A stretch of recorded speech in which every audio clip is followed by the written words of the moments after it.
We think of good and bad as polar opposites, like sworn enemies that can't coexist. But in reality, they not only coexist but often fuel each other. In fiction, we can see this complicated relationship play out through one of TV's most complex, enigmatic, and unpredictable characters, Kim Wexler. When we meet Kim in season 1 of Better Call Saul, she is an up-and-coming lawyer at one of the most reputed law firms in Albuquerque and seems to be the epitome of professionalism, hard work, and ethics. But we see glimpses of her wicked side in her relationship with Jimmy McGill, later known as Saul Goodman, who occasionally pulls Kim into his small-time cons, and Kim enthusiastically plays along. But soon we see Kim going from being a part of Jimmy's cons to initiating cons, helping Jimmy forge and tamper evidence, and even forging and tampering evidence herself. All this while, she's climbing the career ladder while offering free legal assistance to those who can't afford it, and sometimes acting against her corporate clients' interests to fight for the small guy. By the end of the 5th season, the viewers are still unsure of what to think of Kim's complex relationship with ethics. In Kim's oscillation between ethical and unethical behaviors, we see telltale signs of what psychologists refer to as moral licensing, a form of behavioral balancing. In this video, we look at why we perform this behavioral balancing act, how it impacts our decisions, and how we can use it to our advantage and avoid its pitfalls. If you like the video, do remember to subscribe to the channel for more videos on human mind, brain, and behavior. Now, let's get started.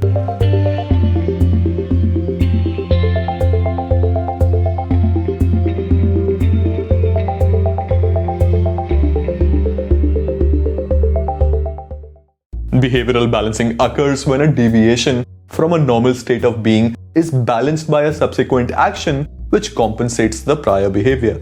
Two domains where balancing effects have been studied most closely are moral behaviors and risk-taking. Moral licensing occurs when past good deeds liberate individuals to engage in behaviors that are unethical, immoral, or problematic. Behaviors that they would otherwise avoid for the fear of appearing or feeling immoral. Moral cleansing is the flip side of this, which is observed when past bad actions trigger negative feelings that make a person more likely to engage in moral behaviors in the future to offset the bad deeds. Now, risk compensation is the tendency to take greater risks when perceived safety increases and be more careful when perceived risk increases. In a typical experiment on moral licensing, participants are first given an opportunity to earn a moral license, and then their moral judgment is tested in a decision task. For example, in a study conducted just before the 2008 US presidential elections, a group of participants were asked whether they'd vote for Barack Obama or John McCain, followed by a task wherein they had to judge whether a police force job was better suited for a certain race.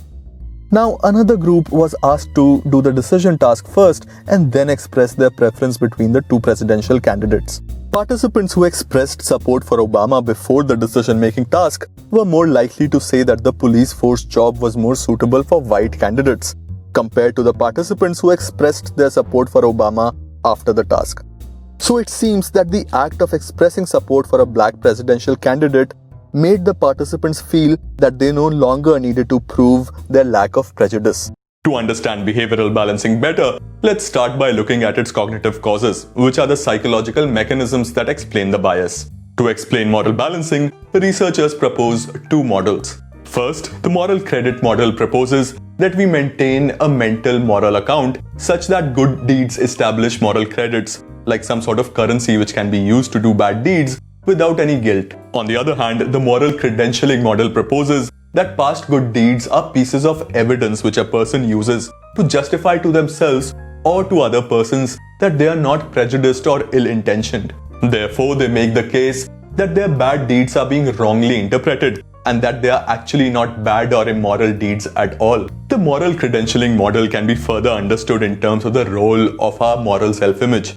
We use our past moral actions to establish a positive moral self-image. Once established, this positive self-image can be used to justify or reinterpret immoral behaviors such that the guilt is not attributed to self. The role of self-image is so prominent that moral credentials can even be established vicariously. That is, feeling close or connected to another individual or an in-group member who displays moral behavior can lead people to license their own immoral behaviors. This is because, according to social identity theory, we derive a part of our own self-image from the groups we belong to, and therefore the behaviors of our in-group members can impact our own self-image. Next, for licensing effects to occur, there must be a conflict of motives, such as a conflict between acting in self-interest and doing the morally right thing. In such situations, we often suppress our own desires and motivations. So, moral credentialing doesn't create new motivations to do bad things, but rather it reduces our tendency to suppress our existing motivations. Next, looking at risk compensation. Risk homeostasis theory proposes that every individual has a set point, which is the level of overall risk that they find acceptable to achieve a given goal. After all, high risk often entails high rewards, which drives our risk-seeking behaviors. When navigating risks and rewards in a given situation, individuals adjust their own actions to maintain their set points. If the perceived risk in a situation exceeds our target level, we will act to reduce it. But if it is lower, then we will try to increase our risk back to the target level through more dangerous actions. Now, risk allostasis theory is another model for compensation, which proposes that an individual's set point is not based on statistical estimate of risks and reward. Rather, it's based on the feeling of risk, which is informed by an individual's perception of task difficulty, their self-efficacy, goals, motivations, personality, and other environmental factors. Next, let's look at what's going on in the brain during behavioral balancing. There are very few studies on the neural basis of compensation and licensing. Nonetheless, two brain regions have been identified to play a key role: the insular cortex and the anterior cingulate cortex. Insula is involved in integration of affective information and production of emotions, especially self-aware emotions like guilt, which we know to play a role in moral balancing. Insula is also involved in homeostatic processes, which is the balancing of various physical and chemical states in the body, for example, blood sugar, temperature, etc., to maintain a steady state. So it is not a surprise at all that insula is also involved in risk and moral homeostasis. Now, anterior cingulate cortex is involved in detection of deviations from expectations, and it is likely that it plays the same role in detecting deviations from the moral self-image and the set point of risk appetite. The cingulate cortex is also a part of the default mode network, which plays a key role in our sense of self and self-image. Now, let's try to understand why humans have this balancing tendency. After all, for it to be passed down to us from our ancestors, it must offer at least some advantages. Firstly, humans are social beings, so our self-image is influenced by our social groups, and our reputation in these social groups impacts our well-being. Now, studies show that moral credentialing can often be quite strategic. That is, if we believe that our reputation may come under question in the future, we may take steps now to protect it. Studies have also shown that this strategy does work. That is, people do take others' moral credentials into account while judging their current moral conduct. Next, licensing can be a valuable strategy to facilitate open conversations on sensitive topics, as it alleviates anxiety about saying something offensive or politically incorrect. Similarly, if people were to continually worry about being moral in every decision or behavior, many other individual or social goals would suffer. Therefore, licensing liberates us to make socially unpopular decisions which are nonetheless necessary. And lastly, risk compensation allows us to pursue our goals and rewarding experiences without being paralyzed by the fear of risks. After all, there are almost no situations where we can be confident of zero risks. On the contrary, high risk often promises the highest rewards. Now, let's look at some of the undesirable impacts of licensing and compensation. Firstly, studies have shown moral licensing to work across multiple domains, such as political incorrectness, selfishness, and frivolous and indulgent consumer behaviors. What's more, moral licensing doesn't seem to be a within-domain phenomenon. That is, credentials gained doing one activity can be used to license a completely different kind of behavior. For example, a study showed that people who received weekly feedback on their water consumption did reduce their water use, but at the same time increased their electricity consumption. Next, licensing can become habitual, such that people keep going to and fro between misbehaviors and gaining moral credentials to offset them. In this way, licensing almost works as a psychological shield for people to sustain their immoral conduct without feeling any guilt. Indeed, studies show that securing a moral self-image may not require proof that one is a good person. It may only require evidence that one is not a bad person. And what people seem to be willing to accept as proof that one is not a bad person is remarkably scanty.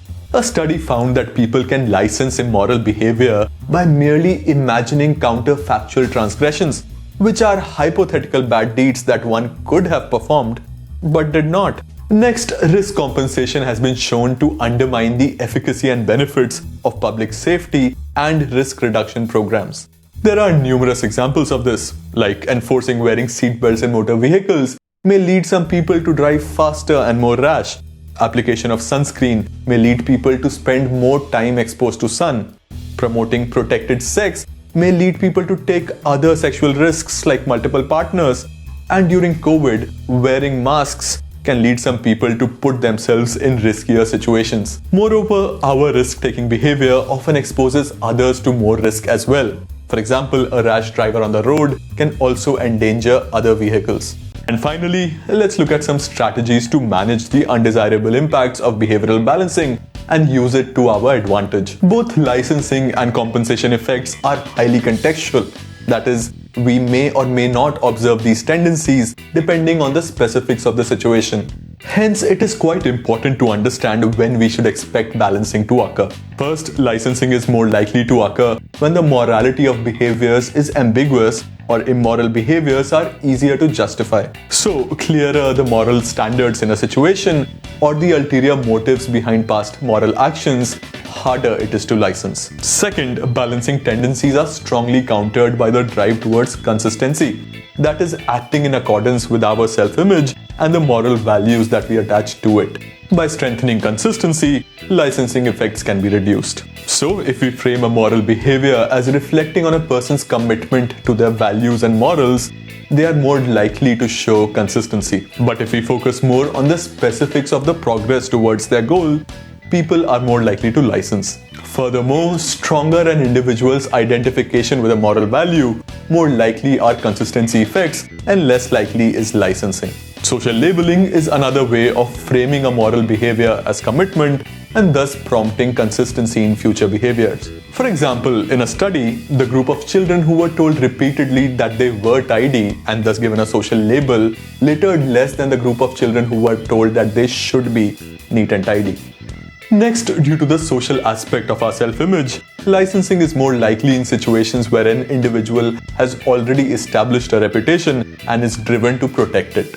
So, licensing is more likely among in-group members, and conversely, in-group members are more likely to consider moral credentials while judging an individual's moral conduct. And finally, risk compensation is more likely in situations where individuals have clear goals to be achieved or rewards to be gained by taking more risks. In such situations, any risk-reducing intervention must present alternative means to meet individuals' goals, convince them to modify their goals, or match their goals to intervention goals.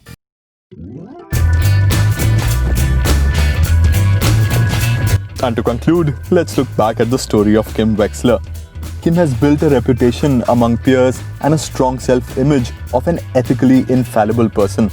But being around Jimmy, she discovers that she has an appetite for flirting with the dark side. But unlike Jimmy, who's bogged down by his own self-image of being sleazy and insincere, Kim keeps her self-image shiny and squeaky clean, which allows her to license her dark indulgences. But where is this road leading Kim? Well, we'll have to wait for the final season of this incredibly complex and exquisite TV series to find out Kim's fate. I hope you learned something new about your own behaviors and decisions in this video. Tell us in the comments below how behavioral balancing has impacted your decisions. Again, subscribe to the channel and check out my other videos on similar biases. Thanks for watching and see you next time.